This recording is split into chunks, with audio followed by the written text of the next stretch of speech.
Le fait d'être parti pendant 3 ans, c'est-à-dire une année à Bordeaux et 2 ans à Valence, ça m'a permis de changer. Ça m'a permis de prendre des risques et vraiment d'avoir une autre vie.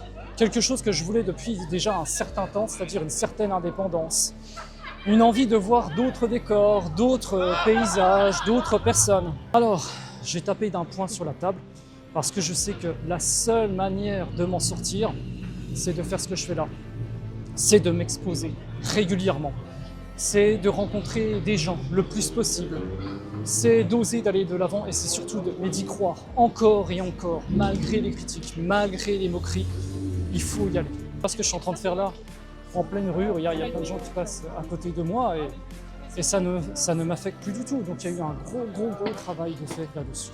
L'important c'est de continuer le travail, l'important c'est de créer toujours ces vidéos parce que quelqu'un qui au bout de 2 ans n'abandonne pas, crée des vidéos comme ça à rythme régulier, je pense que déjà tu te distingues d'une bonne partie de la population. Si en plus tu incorpores un rythme sportif, si tu incorpores une routine aussi au niveau de ton éducation, etc., mais ça ne peut que progresser.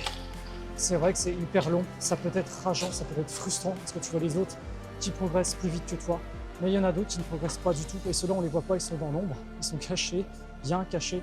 Mais crois-moi qu'eux aussi ils ont la dalle et ceux qui continuent en étant dans l'ombre, eh bien ils seront les grands vainqueurs de ce jeu parce que si tu arrêtes, c'est là que tu perds tout.